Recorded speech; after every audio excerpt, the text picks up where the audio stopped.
Ahora vamos a compartir la entrevista prometida a inicios del programa.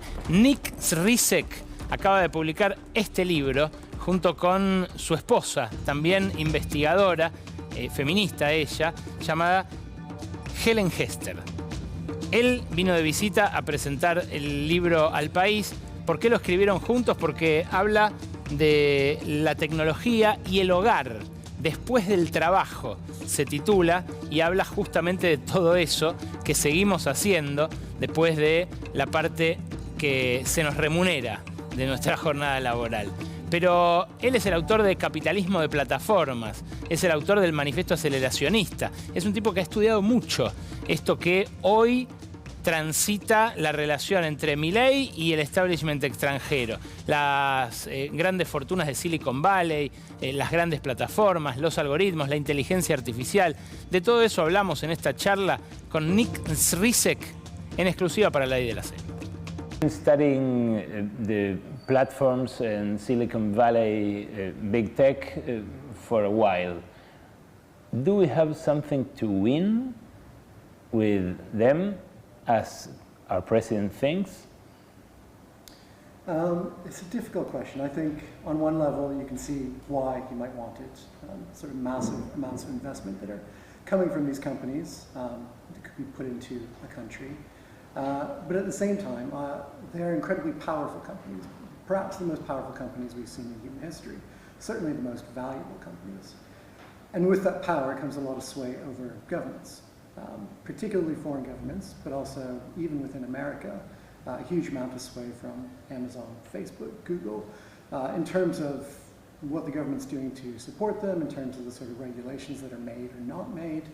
And I think, inviting in these companies to the country is a real risk of becoming dependent on them and subject to their power and to their interests rather than to the interests of the country. So I think there's a massive amount of risks in trying to court these companies nationally. The attraction they are offering to these companies is the less regulations to, for example, develop AI applications or AI improvements. Is that a good idea?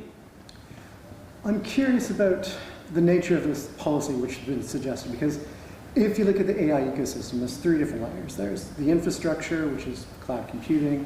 There's the people creating the actual models, so GPT-4, things like that. And then there's the apps, things like ChatGPT. And there's virtually no way you're going to get the infrastructure in any significant sense in any country, really, except America. Just because you need massive amounts of electricity, you need massive amounts of water, and you need a huge amount of skilled labor to be able to build up these sorts of data centers and things like that. So the infrastructure layer doesn't work. The model layer, you're trying to attract people making 6 or 7 figures in America from Silicon Valley to try and get them to move to another country.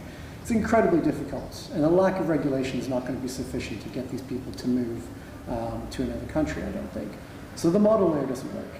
And then the app layer, the only stuff which is really being regulated is stuff which I think we can all agree shouldn't be used.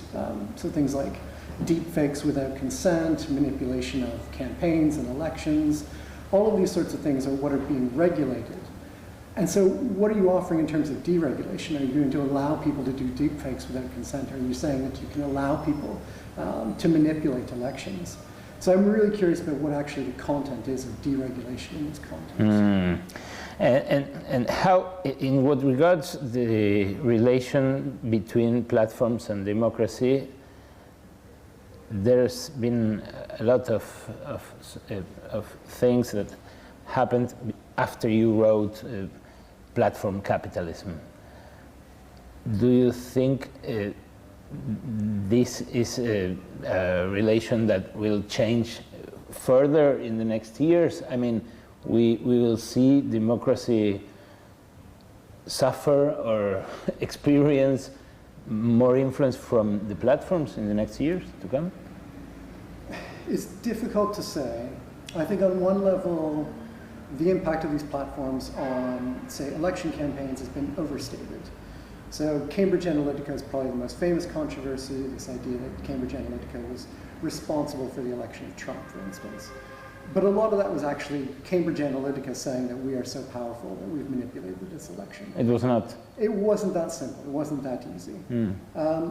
When we look at elections which have occurred over the past year or so, when we've had the opportunity for people to use deepfakes and other ways to try and manipulate elections, the impact so far seems to be pretty minimal.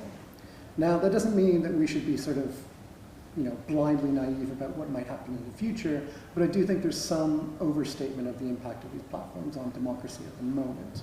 But we do need to be wary at the same time. And does it have an impact on free speech? I mean, we are now in a moment of Argentina where any criticism pointed to the president is followed by hundreds or thousands of people trying to shut down that criticism. Maybe it's not an election problem, but another kind of democratic problem that arises, isn't it? Yeah, there's, I think, two sort of key aspects here. One is the sort of social media where you can voice a criticism of a government, but if there's, a whole series of, an army of bots, for instance, which have been used in other countries, well-known and used in other countries, to shut down these sorts of critics. So yeah, it leaves people less likely to voice these criticisms on social media, less likely to make it apparent that there is a public that is discontented with the government. A SRNICEK también le pregunté sobre este debate que aparece entre distintos autores que estudian estas plataformas y donde algunos sostienen el capitalismo ha muerto, estos nuevos varones, señores tecnofeudales están por encima, y otros dicen no, son capitalistas de plataformas. Escúchalo. You wrote years ago about platform capitalism, and there were several books and works in the last year and a half, for example from Yanis Varoufakis, for example from Cedric Durand, who write about technofeudalism. They say it's a different thing, the system that we are experiencing now. What do you have to say about that debate? I think it's a really important one, and I'm really glad that these books are being written. I disagree with it. I think fundamentally we're still in capitalism. We haven't moved towards a techno-feudalist society. And the key reason why, there's two main arguments I see them making. One is that we're moving from a society based around profits towards one based around rent. The second argument is that we're moving towards a system based upon economic transactions to one more based around political manipulation and political power. And I think both of those accounts, those things are right. I think we are moving from a system more premised on profits to rents and one towards political power, open political power. But those things are all compatible with capitalism, and they've existed within capitalism since the beginning of capitalism. We have landlords that have existed throughout all of capitalism. Karl Marx, when he's writing about the origins of capitalism, he spends hundreds of pages talking about the nature of rent under capitalism and how it fits in with a capitalist system. So I don't see it as some sort of rejection of the capitalist system. It's a sort of transformation of it, but it's still within the same system, which is oriented towards capital accumulation, towards the maximization of extraction of value and the capture of value. All of that is still going on. So I think we still do have a capitalist system, but it is changing in important ways, and techno-feudalism gets at some of those changes. Another point they make is that markets are not longer what they used to be. Do you agree with that? They're definitely changing.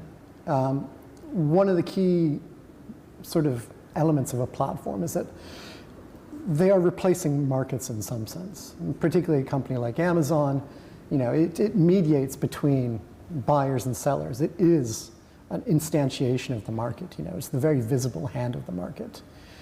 So there are ways in which it's sort of a transformation of that.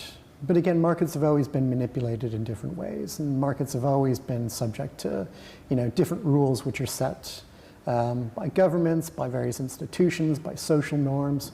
So there's all these different ways in which markets have been constrained in different ways. And I don't think it's fundamentally different when Amazon is doing it as opposed to these other institutions.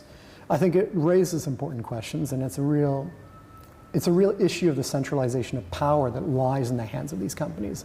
But it's not something which I think, again, escapes from capitalism. Dos libros para pensar esta nueva realidad, el de Helen Hester y Nick SRNICEK y el que les mostré antes, Technofeudalismo, de Yanis Varoufakis. Una realidad contemporánea que merece más cabeza, más lectura, más estudio, justamente para no caer en el oscurantismo que a veces se nos impone.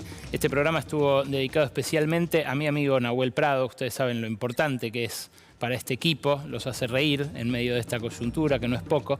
Ha perdido a su madre y es en memoria de ella también que hacemos esta edición de La Ley de la Selva, en memoria de Graciela René Mandrick, a quien, bueno, le deseamos que descanse en paz.